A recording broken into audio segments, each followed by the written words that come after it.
Hello, everyone, and welcome back. How are you doing today? I hope you're having an absolutely fantastic day. Hi, everyone. It's so great to have you here with us again. And today we have something really special for you. We do. We're going to talk about something that every single English learner struggles with, pronunciation. Specifically, 10 words that you're almost certainly saying wrong. And honestly, when I say wrong, I mean wrong in a way that makes native speakers cringe a little bit. Yeah, but don't worry, by the end of this episode, you're going to know exactly how to say these words correctly. And here's the thing, you've probably been saying some of these wrong your whole life, and no one's ever told you. Exactly. So let's dive in. The first word is schedule. Ugh, I love this one because everyone gets it wrong. So the common mistake is to say it like schedule. Have you ever said it that way? I'm sure so many listeners have. It sounds so logical, right? But that's not how we say it. No, the correct way is schedule. Schedule, not schedule. Shed.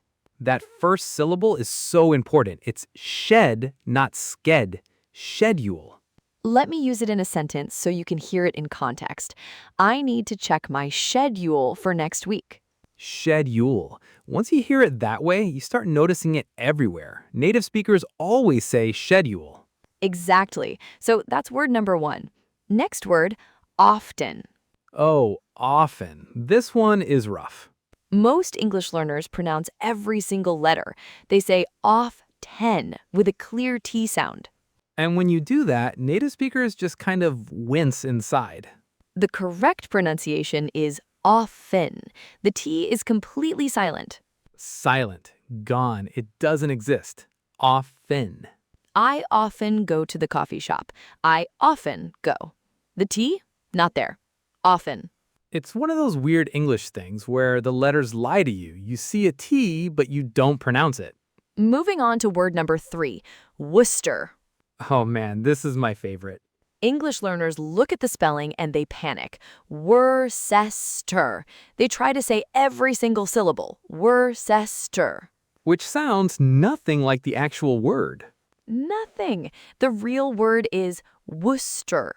Worcester. Just 2 syllables.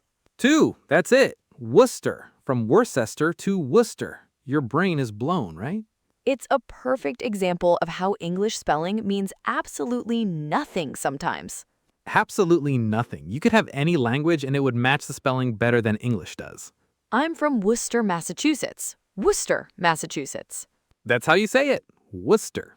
Okay, word number 4, kernel.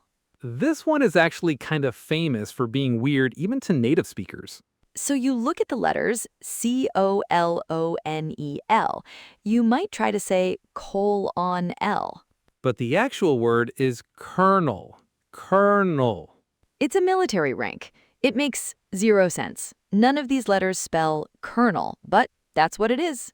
Colonel. And honestly, if you mispronounce this one, I'm not even mad. I'm just disappointed in the English language.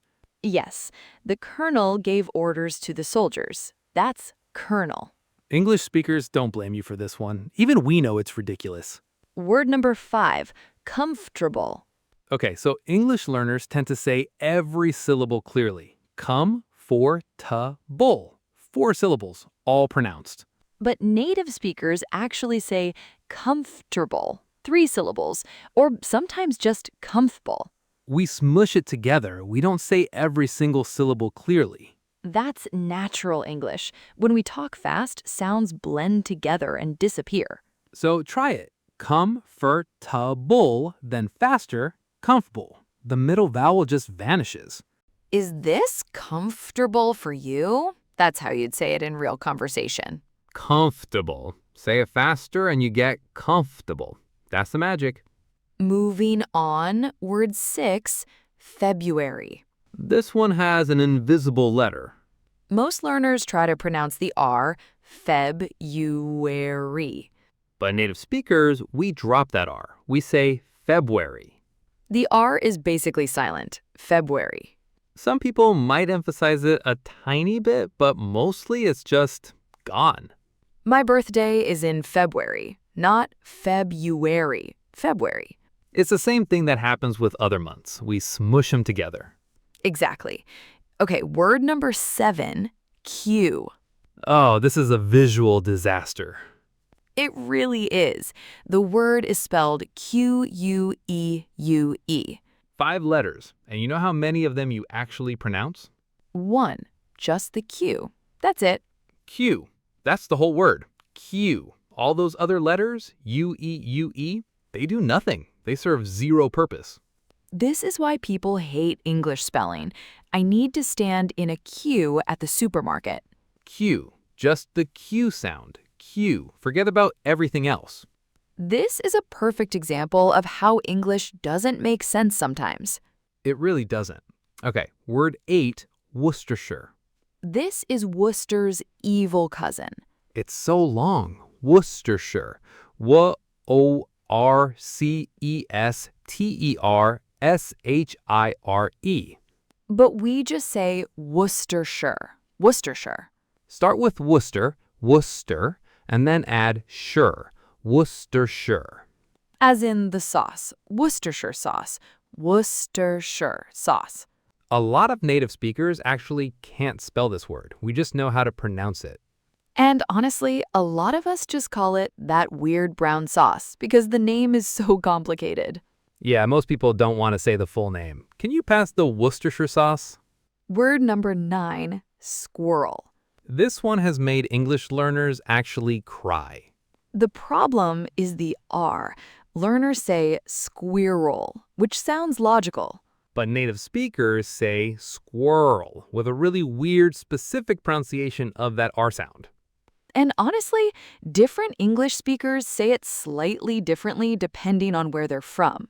Americans say it one way, British people say it another way, Australians have their own version. So don't stress too much about this one. Just try to say squirrel, and you're fine. I saw a squirrel in the park. That's how you'd say it. The point is, the R sound is tricky in this word, and it's different for everyone. Exactly. And finally, word number 10, sixth. This is the last one, and it's interesting because of that TH sound. English learners say sixth, which sounds logical because you're just adding TH to the end. But native speakers say sixth. There's a specific way we pronounce that TH. Your tongue touches your teeth. It's not sixth, it's sixth.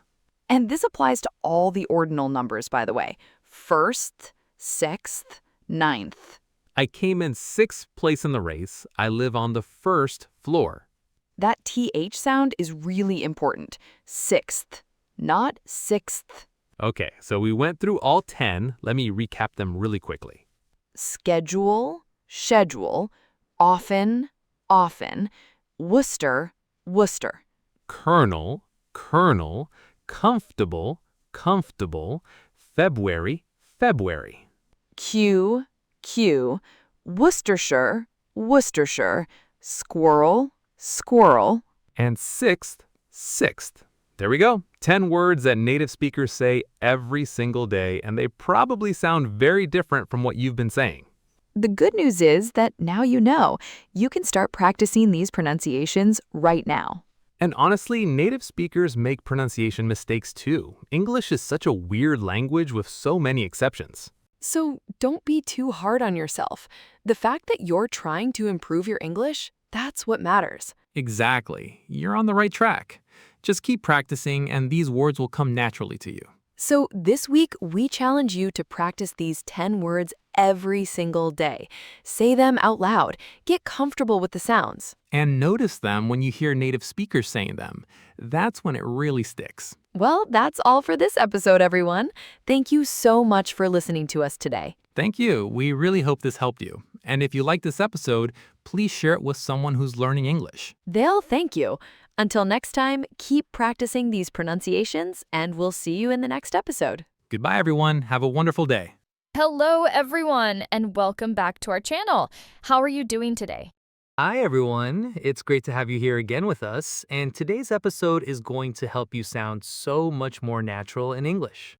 We're talking about something that every single English learner says, but it's the most basic, boring way to express yourself. Yeah, and native speakers just smile and accept it, but internally they're thinking they could sound so much better. Exactly. Today, we're breaking down the most overused English phrases and giving you better, more native sounding replacements. And the best part, these replacements aren't hard, they're just more natural. So let's start with the first one. How many times have you heard someone say, I'm happy?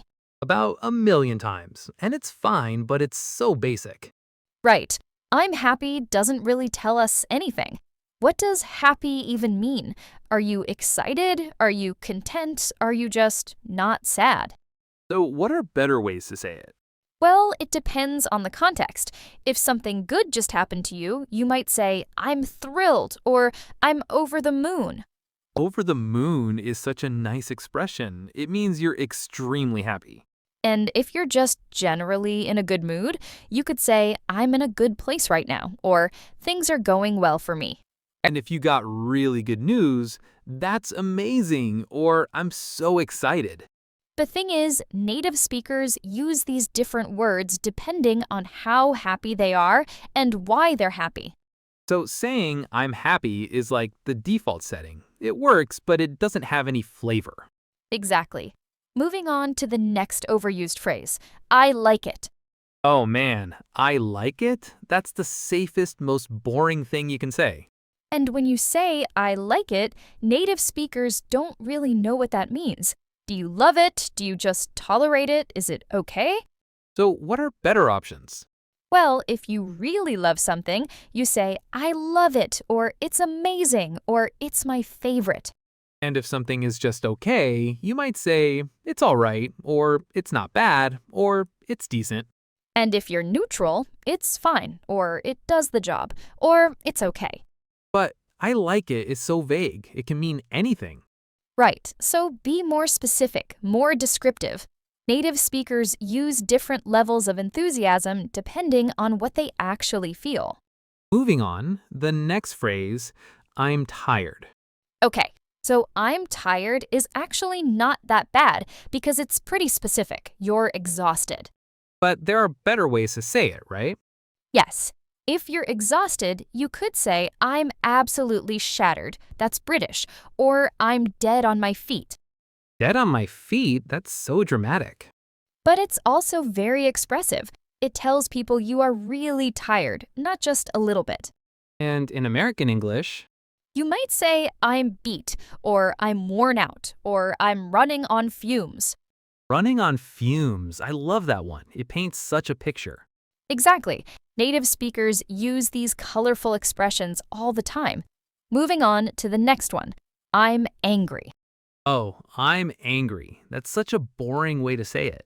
Because angry is so flat, but native speakers have so many different words for different types of anger. What do you mean? Well, if you're mildly annoyed, you might say, I'm frustrated, or that bugs me, or I'm a bit upset. And if you're really angry? You could say, I'm furious, or I'm livid, or my favorite, I'm seeing red. That's very expressive. Seeing red just paints this image of being so angry you can't think straight. Exactly. Or you could say, I'm absolutely fuming, or I'm seething. These words all have different levels of intensity. Native speakers pick the one that matches how they actually feel. Right. I'm angry could be mild to severe, but I'm livid, that's definitely severe. Moving on, the next phrase is a big one. I'm bored. Oh, yes. I'm bored is something every learner says, and it's just so not interesting. The irony. But here's the thing, there are so many better ways to express boredom or lack of interest. Like what?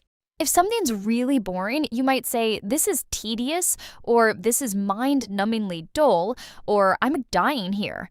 Mind-numbingly dull is so specific. You're saying it's so boring it actually numbs your mind. And if something just isn't interesting to you, you could say, it doesn't really do it for me, or I'm not feeling it, or it's just not my thing. And if you want to be dramatic about it, I'm bored out of my mind, or I'm bored to tears, which actually means you're so bored you could cry. native speakers really love these expressions with emotion and drama in them. They do. They make the language come alive. Moving on to the next phrase. That's good. Oh, that's good. Another one that can mean literally anything. Exactly. So let's break it down by context. If you're saying something is good quality, you might say, that's solid, or that's well done, or that's quality work. And if you're happy about a situation, That's perfect, or that works out great, or I'm glad to hear that. and if you're saying it's acceptable but not amazing, It'll do, or that's sufficient, or that meets the requirements. so that's good just doesn't give you enough information. Right, native speakers are more specific. They say what kind of good it is. Moving on. I'm sad. Okay, so I'm sad is another one that's pretty vague. There are so many types of sadness. Like what? If you're just a little down, you might say, I'm feeling low, or I'm in a funk, or I've got the blues. The blues? That's an expression? Yes, it means a melancholy, sad mood. And if you're seriously unhappy, You'd say something stronger. I'm devastated, or I'm heartbroken, or I'm absolutely miserable. Those are very different levels of sad. Exactly. I'm sad could be light sadness or serious sadness, but these specific words tell people exactly how you feel. Moving on to the next phrase. I'm scared. Okay, so I'm scared is one that learners use a lot, but native speakers often say it differently. How? If you're a little nervous or anxious, you might say, I'm nervous, or I'm a bit anxious, or I'm worried. And if you're actually afraid? I'm terrified, or I'm petrified, or I'm frightened. What about I'm spooked? Yes, spooked is great. It means something surprised or scared you. That movie spooked me. So again, different words for different levels of the same emotion. Right, and sometimes context changes the word completely. If you're afraid to do something, you might say, I'm nervous about it, or I'm hesitant, or I'm reluctant. Moving on. I think so. I think so. That's so non-committal. What do you mean? Well, if you agree with something, native speakers say absolutely, or definitely, or for sure. And if you're less sure? You might say, I think so, or probably, or maybe, but even then, there are better ways to say it. Like what? I suppose so sounds a bit reluctant. I guess is similar, but if you're confident, you'd just say, yes, absolutely. So I think so is kind of wishy-washy. Exactly. Native speakers are usually more definite about things. You either agree or you don't. I think so kind of sits in the middle and sounds uncertain. Moving on. I don't care. Okay, this is an interesting one. I don't care can sound rude if you say it directly. Right, because it sounds like you're being dismissive. Though, instead, native speakers might say, it doesn't really matter to me, or I'm indifferent about it, or I don't have a strong opinion either way. Those sound much nicer. And if you genuinely don't mind what someone chooses, you might say, it's up to you, or whatever you prefer, or I'm fine with whatever. So it's not just about sounding better, it's about not being rude. Exactly. I don't care can come across as cold, but I'm fine with whatever you decide sounds considerate. Moving on. It's okay. All right. It's okay. This is one that learners say constantly, and it's usually too vague. What do they mean when they say it? It could mean so many things. They could mean it's acceptable, or don't worry, I forgive you, or it's nothing special, or it will work out. So how do native speakers differentiate? If something is acceptable but not great, they might say it's all right, or it's fine, or it's decent. And if they're forgiving someone? No worries, or don't sweat it, or it's no big deal really. And if they're reassuring someone? It'll be fine, or everything will work out, or don't worry about it. So the context completely changes what you say instead of it's okay. Right, native speakers are more specific about what they mean. Moving on to the next one. It's interesting. Oh, it's interesting. This is so bland. What would a native speaker say instead? If something's fascinating, they might say, that's fascinating, or I find that really intriguing, or that caught my attention. And if it's just mildly interesting? It's worth knowing, or it's good to learn about, or that's a good point. And if something is surprisingly interesting? That's unexpected, or I didn't expect that, or that's fascinating when you think about it. So again, different levels of interest. Yes, it's interesting is so middle of the road. Native speakers pick words that actually convey their level of engagement. Moving on. I'm busy. This is a good one. I'm busy is fine, but native speakers often say it differently. How? If they're really swamped, they might say, I'm slammed, or I'm drowning in work, or I'm absolutely overloaded. Those are so expressive. And if they're just occupied for the moment, they might say, I'm a bit tied up right now, or I'm in the middle of something. And if they want to say they're very busy but still available. I'm pretty swamped, but I can make time for you. Or I'm busy, but I'm happy to help. So the phrase changes based on context and how you want to sound. Exactly. The last one, that's cool. Oh man, that's cool. Learners say that for literally everything. I know, right? It's so overused. What are better alternatives? If something's genuinely impressive, you might say, that's impressive, or that's awesome, or that's incredible. And if it's good but not amazing? That's nice, or that's neat, or that's clever. And if you're being enthusiastic? That's brilliant, or that's fantastic, or I love that. So that's cool is like acceptable but boring. Exactly. It works, but native speakers would pick a word that actually expresses what they think. So to recap everything, what's the real lesson here? The real lesson is that native speakers don't use the same boring, basic phrases over and over. They pick different words that match their level of emotion or opinion. So instead of saying I'm happy or I like it, they're more specific. Right, they say I'm thrilled, or I love it, or I'm content, depending on what they actually feel. And this makes them sound more fluent. Absolutely, because it shows they have a wider vocabulary and they're thinking about what they're actually saying. So how can our listeners start doing this? Start paying attention to your favorite phrases, the ones you use over and over. Write them down. Then research 3 or 4 alternatives for each one. Find words that match different situations. And then practice using them until they become automatic. And when you do that, native speakers will immediately notice that your English has gotten better. Because you sound more thoughtful and more fluent. Exactly. It's not about learning difficult words, it's about using the right words for the right situation. And being more expressive. Yes, English is full of beautiful, colorful expressions. Native speakers use them all the time, and now you can too. So this week, pick your most overused phrase and find 3 alternatives. Use those alternatives all week. Mix them in. And notice how different people respond when you sound more specific and expressive. They will notice, I promise. So thank you so much for listening to this episode. We really hope it helps you. If this was helpful, please like and subscribe for more episodes just like this. Because there are so many more phrases we could break down. But these are the most common ones that learners use and overuse. And now you know better alternatives. So go out there and start using these words. Your English will sound so much better. Thank you for learning with us. We'll see you in the next episode. Goodbye, everyone. Goodbye. Have a wonderful day. Hello, everyone, and welcome back to our channel. I'm so glad you're here today. Hi, everyone. It's great to see you again. And oh man, today's episode is going to be interesting. That's one way to put it. Today, we're talking about something that makes native speakers actually react with genuine disgust and frustration. These are the English mistakes that native speakers absolutely hate.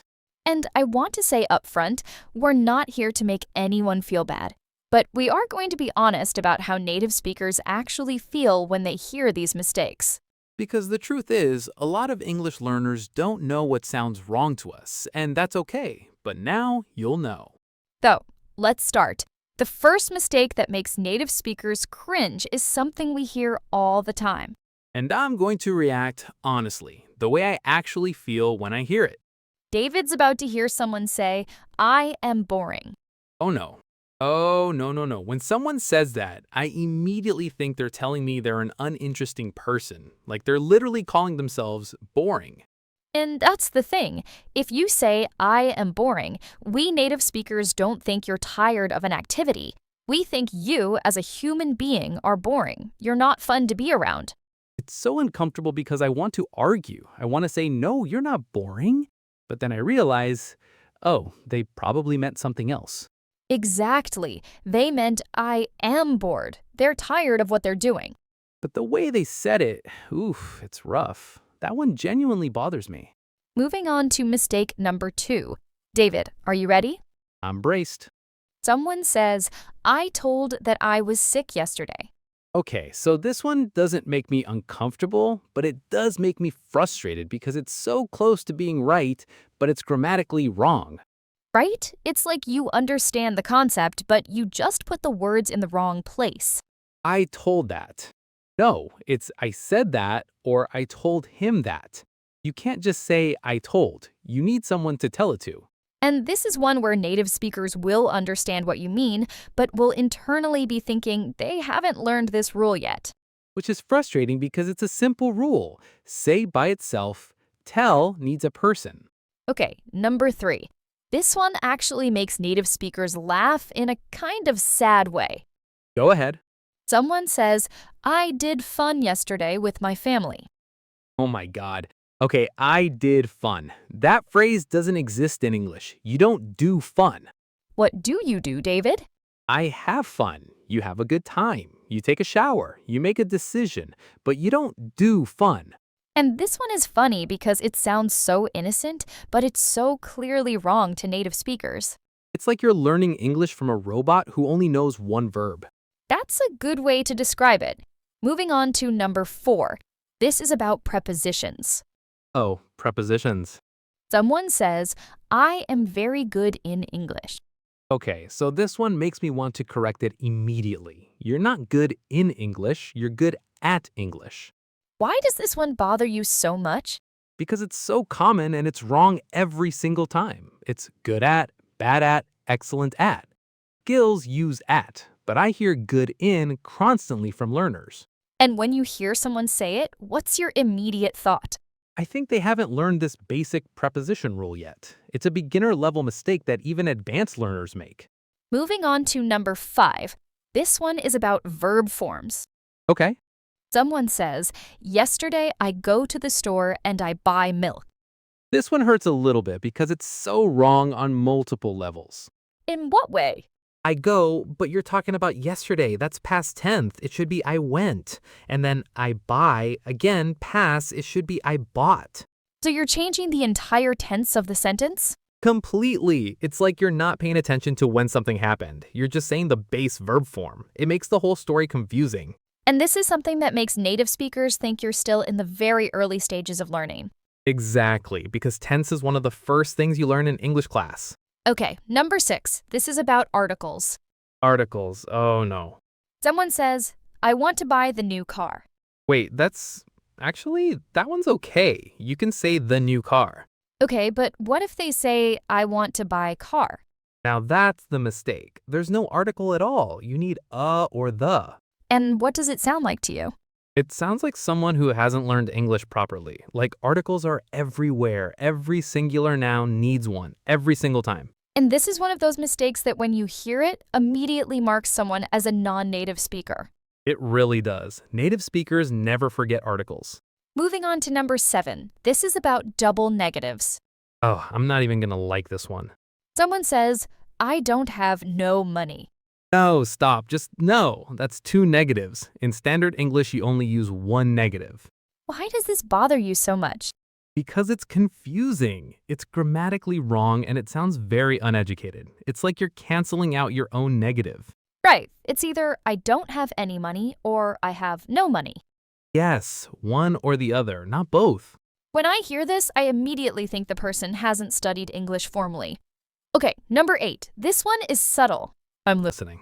Someone says, I am understanding now. Wait, what's wrong with that? Good question.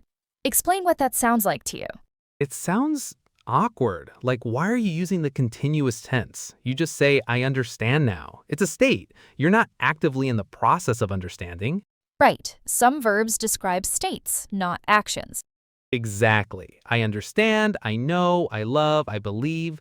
These don't use a continuous form, but learners do it all the time. And what does it signal? It signals that someone doesn't really understand how English verbs work. Moving on to number 9. This is about irregular plurals.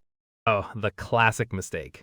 Someone says, I saw 5 childs at the park. Childs. No, it's children, and mouses is mice, and foots is feet.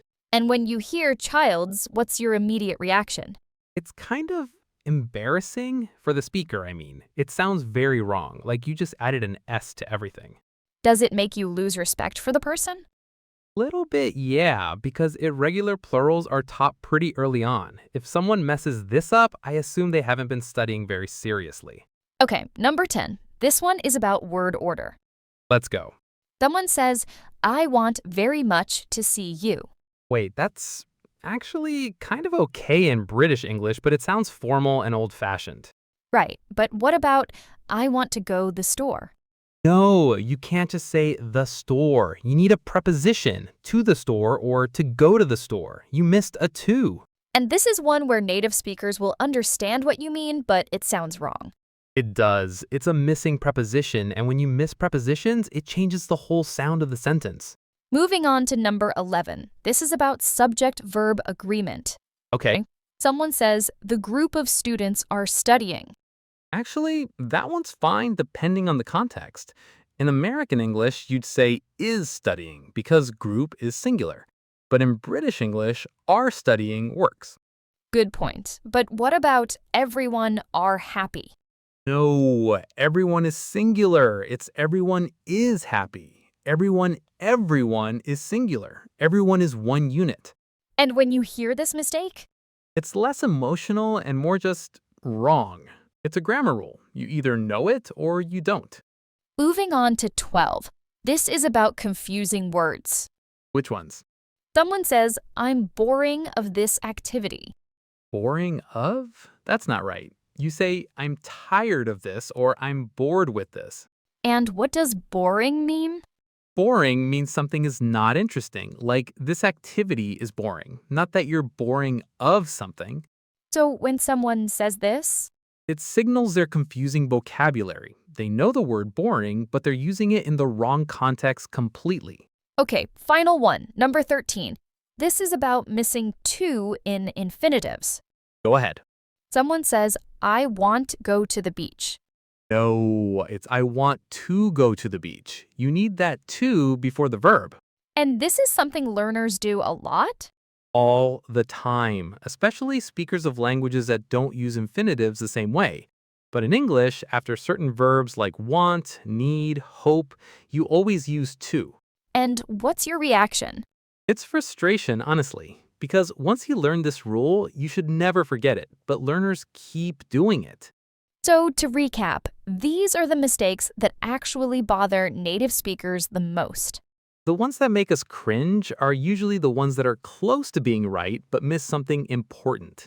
Like I am boring instead of I am bored. Exactly. Or I told that instead of I said or I told him. And the ones that make us frustrated are usually basic rules that learners should have learned early on. Like tenses, articles, prepositions. Once you've been learning English for a while, you should know these. But here's the thing we want to say to all our listeners. Just because native speakers hate these mistakes doesn't mean you should feel bad. Right. Making mistakes is part of learning. Everyone makes them. The point of this episode isn't to make you feel bad, it's to show you which mistakes matter most to native speakers. So you can prioritize fixing them. If you know that native speakers are going to notice and react to I am boring versus I am bored, then you can work on that specific thing. And you'll immediately sound better to them. So this week, identify which of these 13 mistakes you make the most often. Write them down. Pick the top 3. Practice those 3 every single day until they become automatic. And you'll be shocked at how much better you sound. Native speakers will definitely notice the improvement. And even if they don't say it out loud, they'll be thinking it. Wow, this person's English just got so much better. That's the real win right there. So thank you so much for listening to this episode. We really appreciate your time. If this was helpful, please like it, share it with someone learning English, and subscribe for more episodes just like this. Because there are so many more mistakes we could talk about. but these are the ones that native speakers really, truly hate. Now you know. And you can fix them. Thank you for learning with us. We'll see you in the next episode. Goodbye, everyone. Have a wonderful day. Today, I want to talk about something so many people struggle with: how to speak better at work. Whether you're in a meeting, talking to your boss, or just chatting with a coworker by the coffee machine, the way you speak English really matters. It does. And the good news is, you don't need perfect grammar or a huge vocabulary. You just need the right phrases and a little confidence. Exactly. So let's walk through some real situations you'll face at work and give phrases you can start using today. And don't just listen, repeat the phrases out loud. That's how they stick. Great tip. Let's start at the beginning of the day. Sarah, when you walk into the office in the morning, what's the first thing you say? Usually something simple like, "Good morning, how's it going?" Or "Morning, how was your weekend?" I love that. Small talk is so important. It might feel like a waste of time, but it actually builds relationships with the people you work with. It really does. And here's a tip. Don't just answer, "Fine." Give a little more. So if someone asks, "How was your weekend?" instead of saying "good," you could say, It was great, thanks. I went hiking on Saturday. How about you? "Perfect." You answered, you gave a small detail, and then you asked them back. That keeps the conversation going. And that last part is the secret, asking back. We call it returning the question. You can just say, "How about you?" or "And you?" Let's try a few more. If it's Monday morning, you might say, "Did you have a good weekend?" And on a Friday, "Got any plans for the weekend?" Nice. And if you want something neutral and safe, the weather always works. Can you believe this weather? Or it's freezing today, isn't it? That little "isn't it" at the end is a tag question. It's a friendly way to invite the other person to agree with you. Exactly. Okay, let's move on to something we all have to do at work, asking people to do things. Yes, this is where a lot of learners get nervous because they don't want to sound rude or too direct. Right. In English, we often soften our requests to be polite. So instead of saying, "Send me the report," which sounds like an order, You could say, "Could you send me the report when you get a chance?" much softer. That little phrase, "when you get a chance," makes a big difference. Here are some other polite ways to ask. Would you mind sending me the file? Notice we say, "Would you mind" plus the ing form, sending. And here's a common mistake. When someone says, "Would you mind?" and you're happy to help, you actually say, "No, not at all," because they're asking if it's a problem for you. That confuses a lot of people. So no here means "no problem, I'll do it." Another good one is, "I was wondering if you could," for example, "I was wondering if you could help me with this presentation." Sounds polite and professional. And if it's a little urgent but you still want to be kind, you can say, "Sorry to bother you, but could you..." "Sorry to bother you" is a lovely opener. It shows you respect their time. Now, let's talk about meetings because this is where many people feel shy about speaking up. Very true. You might have a great idea, but you're not sure how to jump into the conversation. So if you want to share your opinion, you can start with "I think," "in my opinion," or "from my point of view." And if someone's talking and you want to add something, you can politely interrupt with, "Can I jump in here?" Or, "Sorry, can I add something?" That phrase "jump in" is so natural. It just means to join the conversation.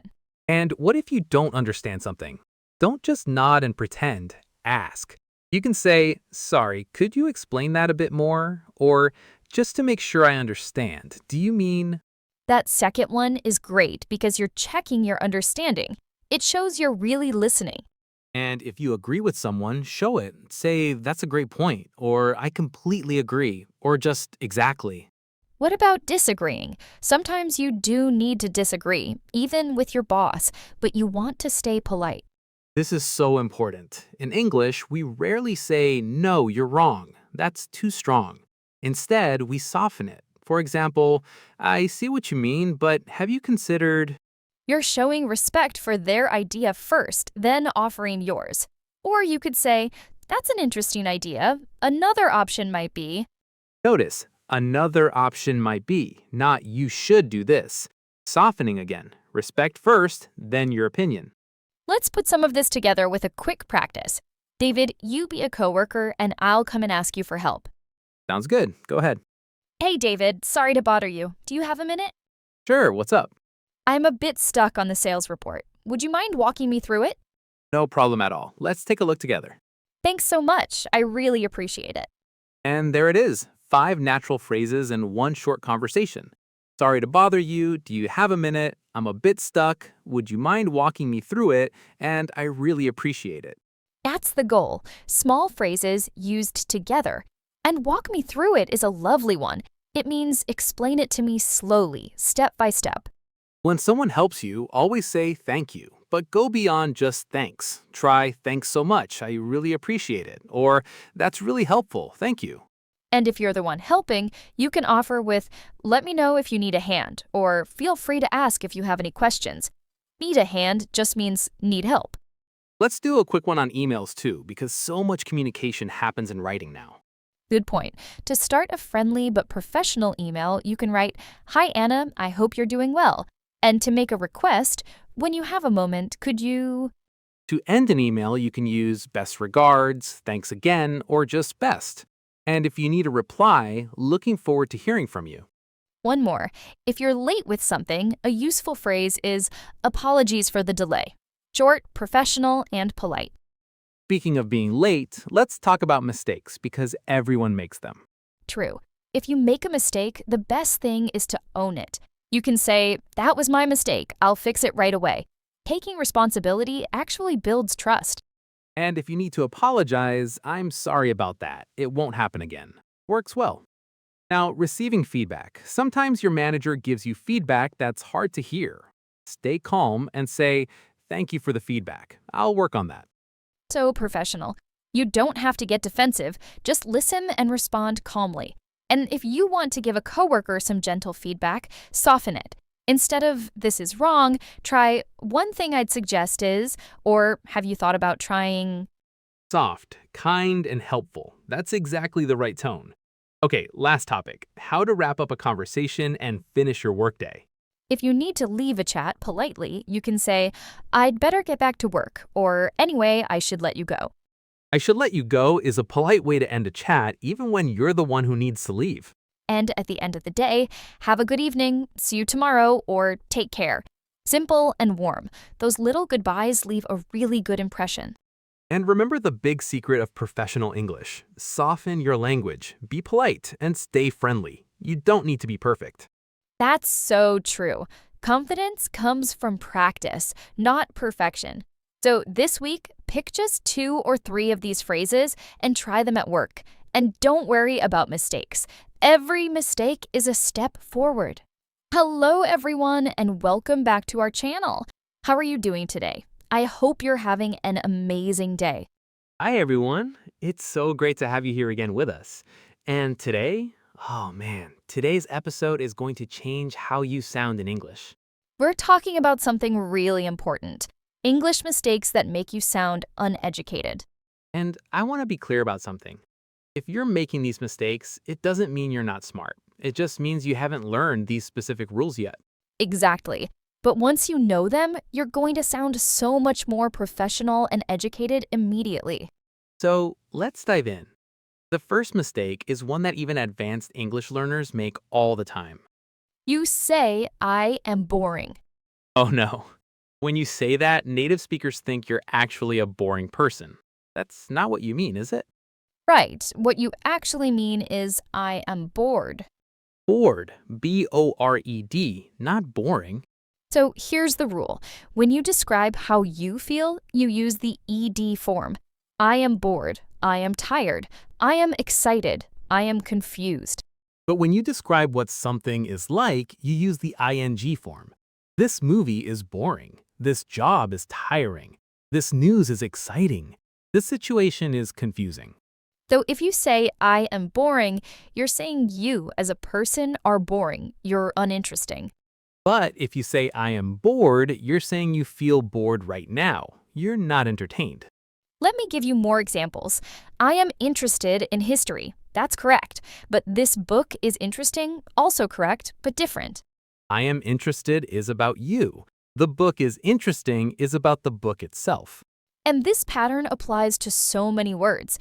Tired and tiring, scared and scary, frustrated and frustrating. So that's mistake number 1. If you fix only this one thing, people will immediately think you sound smarter. Moving on to mistake number 2, say versus tell. This one confuses so many people because in many languages, there's just one word for this. But in English, say and tell are very different. When you use say, you don't need an object. You just say something. For example, I said hello, just like that. She said goodbye, no object needed. But tell needs an object. You always tell someone something. I told him the truth. She told me a secret. You can't just say, I told. That's wrong. You need to tell someone something. So here's the mistake I hear all the time. I told that I was sick. Wrong. Correct version, I said that I was sick because you don't say told without a person. Or you could say, I told him that I was sick. Adding the person, him, makes told correct. The rule is simple. Say stands alone, tell needs a person after it. He said he was happy. Correct. He told me he was happy. Also correct. He told he was happy. Wrong. Once you get this rule, it becomes automatic. You'll never make this mistake again. Okay, mistake number 3. This one is about the verb do. English learners often say, I did fun yesterday. No, you don't do fun. You have fun. I had fun yesterday, not I did fun. That's not English. It's a similar pattern with other activities. You don't say, I did a good time. You say, I had a good time. I did a shower. No, I took a shower. You take a shower, you don't do a shower. And this one is tricky because in some languages you do translate it as do, but in English, different verbs go with different nouns. You have fun, you have a good time, you take a shower, you make a decision, you do homework, you do work. So the mistake is when you use do for things that need different verbs. I did fun is very beginner sounding. But once you fix it, I had fun, you sound educated immediately. Moving on to mistake number 4, prepositions. Oh, prepositions. This is a big category because there are so many mistakes here. The most common one I hear is, I'm good in English. Wrong. You're not good in English. You're good at English. I'm good at English. I'm bad at math. She's excellent at cooking. But you use in for other things. I'm interested in science. She's skilled in painting. So the mistake is confusing at with in. For abilities and skills, you use at. Another common one, I'm married with someone. No, you're married to someone. I'm married to John, not married with John. With is wrong here. And this one, I depend in my parents. Wrong, you depend on your parents. I depend on my family. She relies on her friends. We count on each other. Prepositions are tricky because sometimes they don't make logical sense. You just have to learn them. But when you get them right, people notice immediately. It sounds so much more native. Okay, mistake number 5, irregular plurals. A lot of English learners just add s to everything, even when it's irregular. So they say, I saw 3 mices yesterday.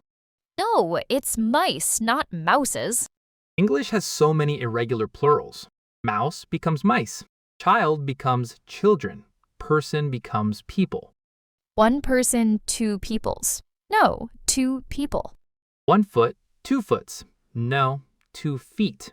And this one sounds very uneducated when you get it wrong. I have 3 childs. Wrong. I have 3 children.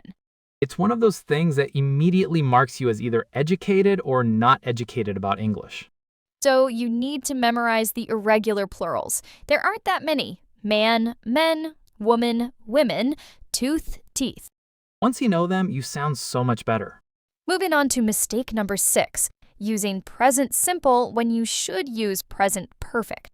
This one is subtle, but it's a big deal to native speakers. You say, I know him since 5 years.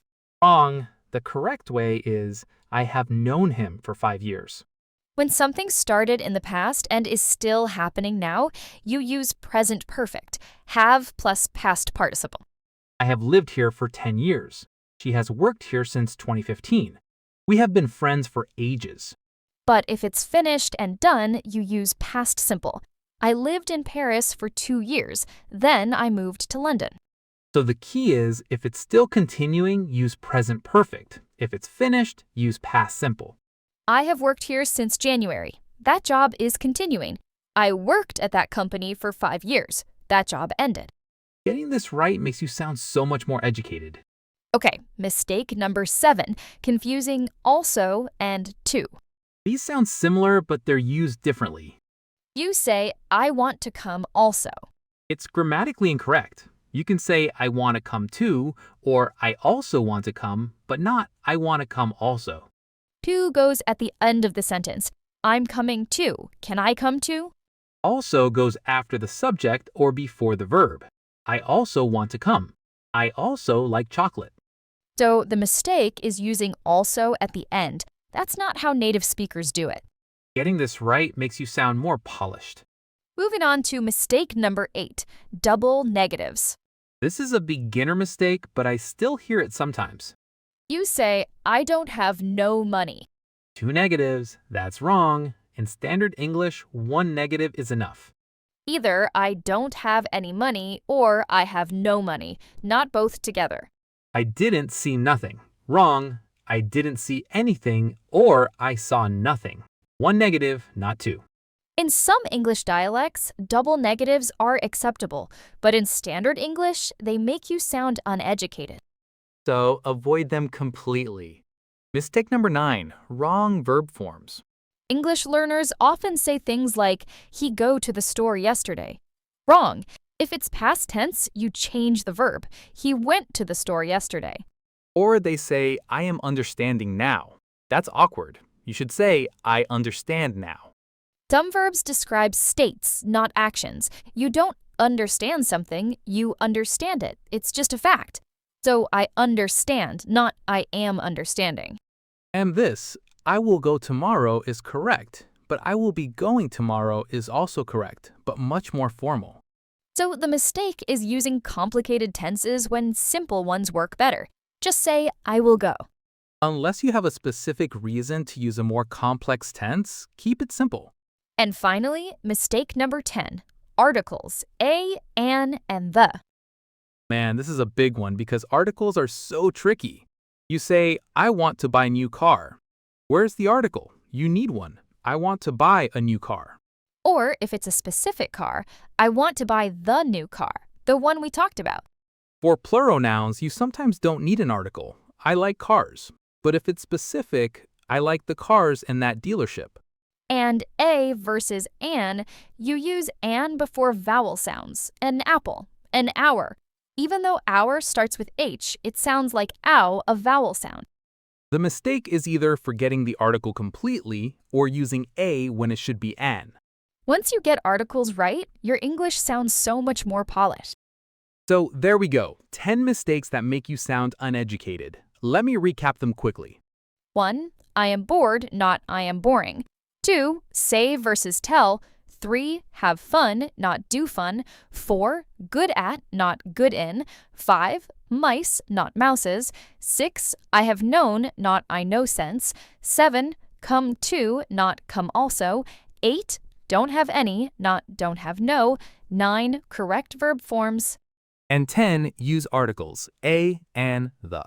If you fix just these 10 things, people will immediately think you sound more educated and professional. And the beautiful thing is, these are all learnable rules. You're not trying to master something impossible. These are clear, simple rules. So this week, pick 2 of these mistakes that you think you make. Focus on those, fix them, then move on to the next 2. Don't try to fix everything at once. Just pick a couple, practice them, and they'll become automatic. Exactly. Practice makes permanent, as they say.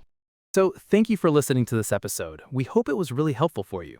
If you liked this video, please like it, share it with someone learning English, and subscribe for more tips like this. Because there are so many more mistakes we could cover. English is full of them. But you're getting better every single day. Keep practicing, keep learning, and be proud of your progress. Thank you so much for listening, everyone. We'll see you in the next episode. Goodbye. Goodbye, everyone. Have a wonderful day.